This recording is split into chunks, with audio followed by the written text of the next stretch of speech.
Hey, what's up, everybody? This is going to be a preview for Full Gear, the AEW pay-per-view coming up next week. I think a lot of people are really excited about it. And on top of that, I'm going to, talk about some of the great matches that have taken place in October 2021. Just another great month for AEW. I mean, they could release a mixtape of all these matches, and I would definitely buy it if they were selling it. So, yeah, awesome month. I am dying to see the pay-per-view, especially after what happened on Rampage between CM Punk and Eddie Kingston. That has got to be one of the best segments. I think, it's got to be up there, man. It really does. It was so good that it makes some of these really critically acclaimed confrontations, and it kind of makes them look dull compared to what we saw last night between Punk and Kingston.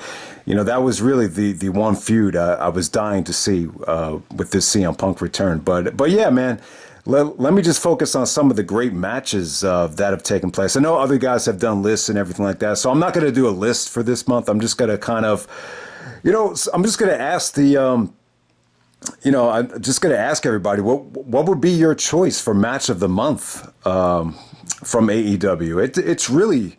There's really a lot to choose from. I think there's two that really stand out, and there's just a lot of like solid quality matches, but there's two that really stand out. If I were to give you my honest pick for match of the month, I'm going to go with Bryan Danielson versus Eddie Kingston from Rampage. This was the semifinals for the championship tournament right here. And yeah, awesome match. Definitely better than their Chikara match from the summer of 2010. This felt more like a ROH match, or more of a Kings Road All Japan 90s match, to be exact. What do you want to call it? Pro Wrestling Noah style match. Yeah, I mean, just crazy stuff here. This is the worst Danielson's chest looked since the Roderick Strong match from Vendetta. I mean, his chest was all beaten up. It looked like red meat. And pretty nasty looking. But him and Kingston got a standing ovation during the match. I love the finish. Danielson put him in the triangle choke. Eddie's giving him the finger, and then he passes out. And it beautifully sets up the CM Punk situation where he interrupts Punk. So, yeah, I thought Danielson and Eddie Kingston, definitely the match of the month. And, awesome match right there. The Danielson versus Suzuki match. All right, so they did this on YouTube. It was actually called the Buy-In right before Rampage because SmackDown was running the supersized SmackDown, so it was interfering with, AEW programming. So they kind of threw you this little treat with Danielson and Suzuki in the Buy-In right here. Yeah, I mean, it was awesome stuff. I was a lot more impressed with Suzuki here than in the Moxley matches. I don't know, the Moxley matches didn't really get enough time for me. I don't know what the deal was, but Suzuki got to get into a rhythm here. The crowd was great. Taz was great on commentary here. He actually said, if you're watching TV, insinuating if you're watching SmackDown and not watching this, then you are a dumbass. You are a dumbass. So that was probably the funniest part of the match. But yeah, I mean, it was good stuff. It wasn't just them stiffing each other to hell. I mean, there was actually some really nice transitions before the finish where Dragon hits the running knee to get the pinfall. But yeah, lots of no selling. Just a really fun match between Bryan Danielson and Suzuki there from the buy-in for Rampage. But yeah, they really set up Rampage like it was going to be a pay-per-view. So yeah, thumbs up to that. That was great stuff. But yeah, there's other good stuff here. Andrade versus Pac. See, I watch all this shit on demand, but the side effect of that is there's always like some fucking error. So my cable company forgot to upload the Rampage with Andrade versus Pac. So I watched the last 5 minutes on YouTube because AEW, they show like the last couple of minutes, and someone actually put together a highlight reel, which was heavily edited. But it was cool though, man. This looked like it was a lot better than their other match with Chavo and all the interference. This actually had a much better finish. They got great chemistry there. Andrade busted out some beautiful, springboard DDTs there. Pac actually did get the victory with the small package. It looked like that was done to set up a tag match at the pay-per-view with Andrade teaming up with Malaki Black to take on Pac and Cody. But that match has not been announced yet. But, I would love to see that at the pay-per-view if they could add it on to that. Because, you don't want to get all that talent left off the pay-per-view. Then on top of that, I thought Malaki Black and Cody, they actually had the third match in their trilogy on Saturday Night Dynamite. I thought that was incredible. Yeah, that match is not getting enough attention. The kind of the same storyline that Cody had with Brody Lee, where he got demolished in the first match, and then Arn Anderson has to kind of motivate him and bring him back to life to get him pumped up for the rematch. But so Cody actually goes over in the third match with the. It looked like he was going for a pedigree, but then he actually gave him a Tiger Pile Driver, Tiger Pile Driver 81 or whatever that's called. Yeah, but that was an awesome match. Don't sleep on that. That actually didn't make some of those lists that popped up on YouTube. I would say the best women's match of the month is Serena Deeb versus Shida. Hikaru Shida, the rematch. This is actually the tournament match. That was incredible stuff. So yeah, that was, they really played off of the 50th win for Hikaru Shida there, but Shida actually wins the rematch there. Definitely that might have been the best Dynamite women's match when you take away weapons. Just a straight up one-on-one, women's match right there without any weapons, any stipulation. I thought Serena and Shida was incredible stuff. So let me see if I'm missing anything here. So. Yeah, I mean, Bryan Danielson was definitely the story of the month. Obviously, he had the two best matches, and then the match with Dustin Rhodes. It's like you forgot about how great that match was. Danielson and Goldust had, this is the best match that Dustin has had, I guess, since the Cody match. But yeah, that was incredible stuff. I guess you got a 40-year-old and a 50-year-old going out there and delivering one of the best television matches of the year. So that's kind of going to get lost in the shuffle because Danielson topped it, but still, man, that was awesome stuff. So, and on top of that, you had the return of Bobby Fish. So Fish had some really good matches with Punk and Danielson. I liked the Danielson match better. I thought the work that they did in that was actually better than the Evolve match. I remember the Evolve match was kind of rough. I remember someone in the crowd was chanting A for effort, maybe because Bobby Fish was still a little bit green at the time. But I just thought it came off. That finish just came off great with Danielson, doing the heel lock or locking up the leg. It just felt like a real fight. It felt like a real shoot, some of those sequences there. CM Punk versus Matt Sydal. So Punk had some really good matches on Rampage. The Sydal match actually had no commercial breaks. He sold his ass off for Sydal. Sydal looked great there, but Punk actually counters I believe he countered the crucifix into the go to sleep to get the victory there. But yeah, they got a lot of time. Punk just looked worn out from Sydal. I don't know if he was just selling his ass off or if he was really tired. But yeah, great stuff between Punk and Sydal. Punk versus Danny Garcia is another good one. Yeah, I love the finish there with the Anaconda Vice. Garcia actually, he does like one of the best sharpshooters I think I've seen since Brett. I can't stand it when guys put on the sharpshooter and it just looks like crap. I think Austin's sharpshooter is my least favorite. But yeah, Danny Garcia and Punk, another quality match right there. I just feel like we don't get to see Danny Garcia enough. Like I want to see him on the pay-per-view. That's like the only, that's not even a gripe, but but yeah, so much quality wrestling here. Even that Britt Baker versus Abaddon match, it was that was like a special treat. It was more of like a Halloween match, but yeah. The fans are really getting behind Abaddon if that had just kind of dragged on a little bit longer right there. Even the Casino Ladder match with Hangman Page coming out, that was great stuff. Adam Cole and John Silver on Rampage from last night, awesome. That's the best John Silver singles match I've seen. A lot of his matches have been multi matches or battle royals, but yeah, Cole and Silver from Rampage. Yeah, that guy, John Silver is awesome, man, from the Dark Order. So I thought he was great there. So let's see if I'm leaving anything else out. Inner Circle vs. Men of the Year, the 6-man tag from Rampage, that got a lot of heat to it. That was very well built. The promos this whole month between Jericho and the America's Top Tag Team. What's his name again? What's his name? Lambert, Dan Lambert, Jericho and Lambert. Their chemistry on the mic has been great. Even Jericho's chemistry with Paige Van Sant. She's going to be the new Stephanie McMahon for Jericho. So yeah, I love the tension between them. Those have been some really good promos. Okay, and with Full Gear, I think the pay-per-view looks pretty good. I don't think it looks better than All Out, but in some ways, I think there's still like just as much excitement and anticipation going into this, and I just think they're in a win-win situation now. There's no way they could come out of this pay-per-view, losing any momentum. It just feels like they can only build upon, what's going on with the company right now. So pay-per-view has a great card right here. Dr. Britt Baker versus Ty Conti for the women's championship doesn't have a great build to it, but I think that'll be, from a wrestling standpoint, I think it'll be good. I just think this week they're going to have to devote a lot of time to build that thing up, because I think it probably needs more build than anything else on this card right now. What else is there to talk about? The Inner Circle taking on Men of the Year in America's Top Tag Team. This is a 10-man tag Minneapolis street fight. So the promos have been great between Jericho and Dan Lambert.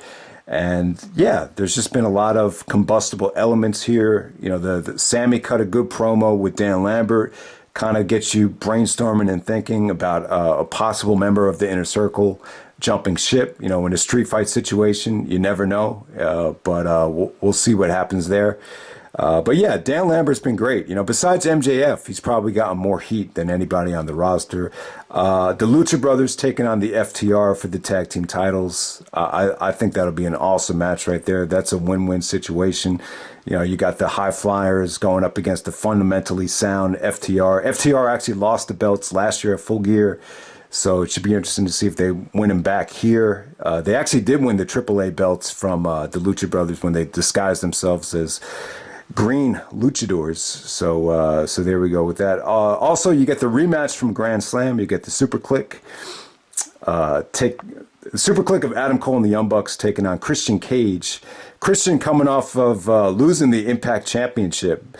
So that should be interesting to see how that changes his demeanor going into this match, to team up with the Jurassic Express of Jungle Boy and Luchasaurus. Yeah, I mean, the match should definitely be a lot of fun. Yeah, obviously, this is something that you could probably see on Dynamite. You just see a lot of these multi-man matches on Dynamite. You don't normally see a lot of them, save for a pay-per-view, but Falls Count Anywhere. I don't know. I keep on thinking to myself, maybe Christian should finally. Christian's going to turn. Christian is a much. I'm not going to say he's a better heel. He's just a natural heel. That's what he does. Christian's when Edge and Christian split up, they chose Christian to be the heel. So you just know Christian and Jungle Boy are going to go at it somehow, some way down the road. But I don't know if it's going to happen here. But yeah, the match should definitely be a lot of fun. Hopefully it doesn't get too crazy. Yeah, but that was definitely the right way to go. You just got too much talent involved, to leave these guys off the pay-per-view. So yeah, that's a great matchup right there. So yeah, so let me get down to the more serious stuff. Yeah, Kenny Omega and Adam Page. This is a rematch from Full Gear last year when they met in the finals of the tournament. These are two former tag team partners, two former friends. They had been building this up for a long time. So when Page returned at the Casino Ladder match, he was more over than, anybody. So it's a win-win situation. I'm actually one of the guys that thinks Omega should retain. I just feel like AEW, it's kind of a different company now. I know Kenny's been champion for almost a whole year since Winter is Coming, but I'm just in favor of Kenny keeping the belt. I feel like he's in a great rhythm now. It's just one of those situations where it doesn't come off to me like he's stale and needs to lose the belt, like he's been champion for a whole year. Giving Page the belt, I don't know.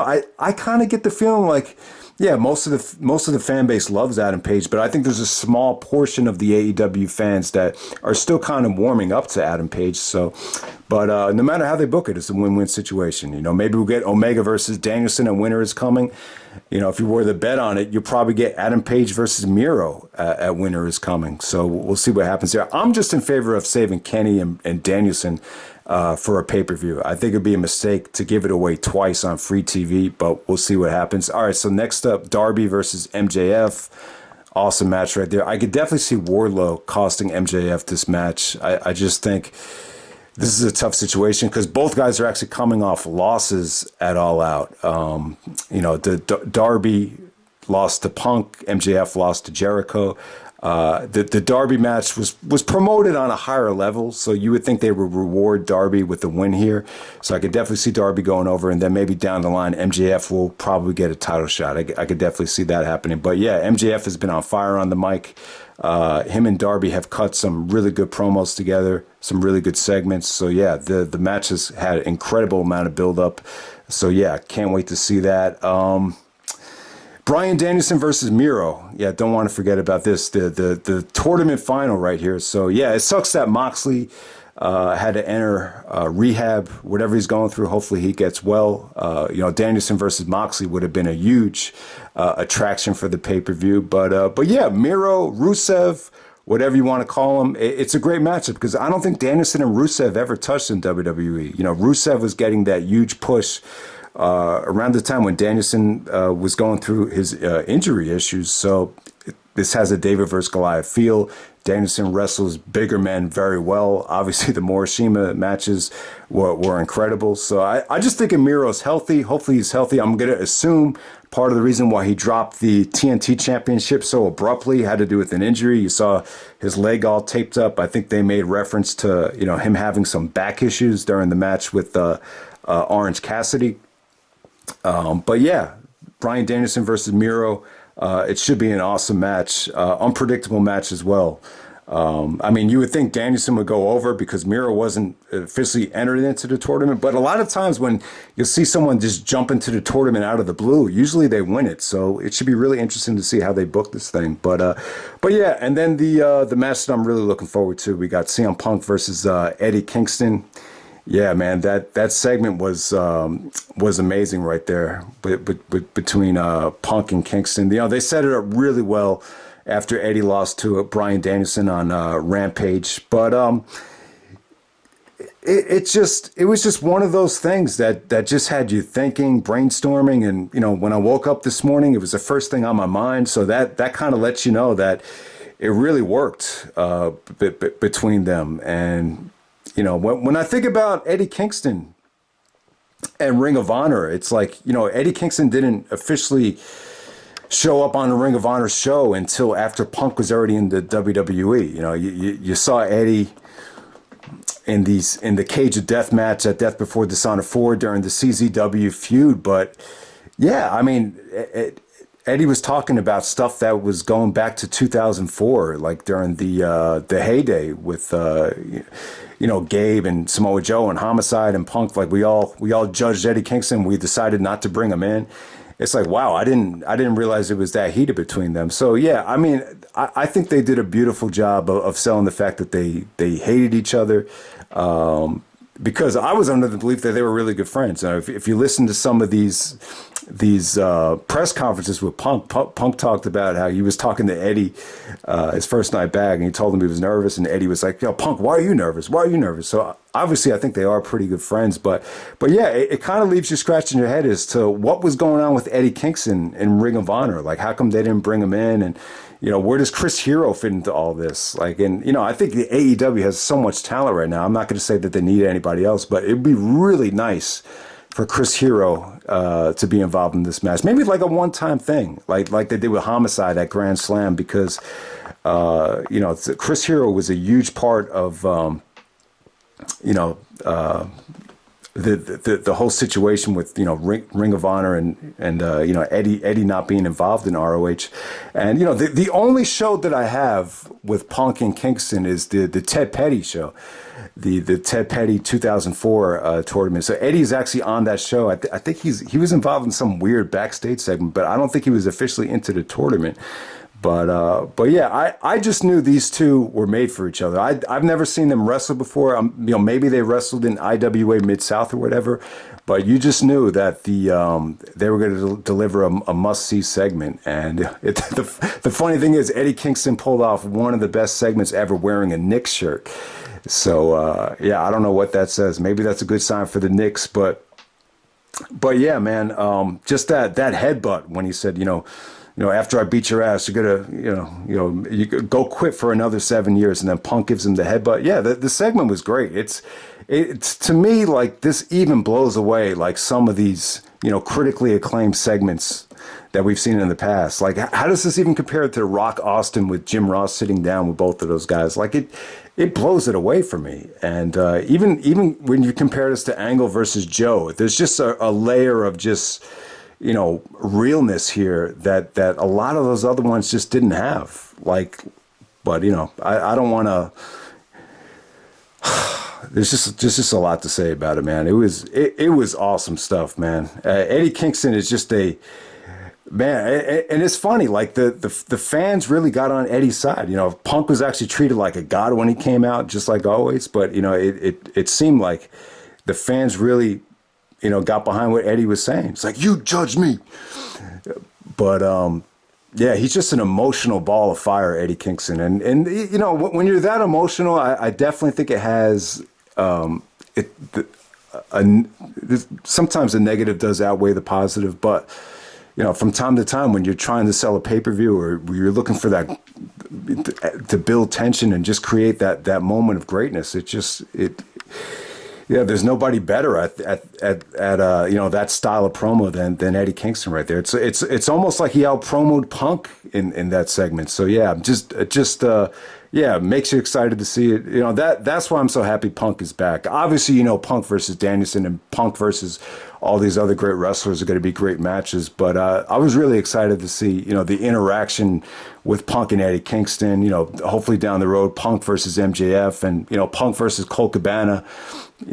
I think that's something that could be a lot of fun if they ever take the handcuffs off of Cabana and the Dark Order and just have him and Punk go out there and deliver something special. Because you've seen it, man. This is this is what you were waiting for, man. So yeah, it was awesome. And Punk's been great, man. Like look at all the guys that have benefited from being in the ring with Punk, from Darby to Daniel Garcia to and even Eddie Kingston. You guys, all these guys are much bigger names right now. I mean, how many people were saying, "Who is this guy? Who is this guy?" last night? That's Eddie fucking Kingston. Yeah, you know who he is. But yeah, man, the segment was great. Me just recapping it right here, I feel like I'm not even doing it justice. But yeah, I think this pay-per-view should be awesome. I'm really excited to see it. This was an incredible month of wrestling for AEW. So I hope everybody really enjoyed it. So I'll wrap it up right now. All right.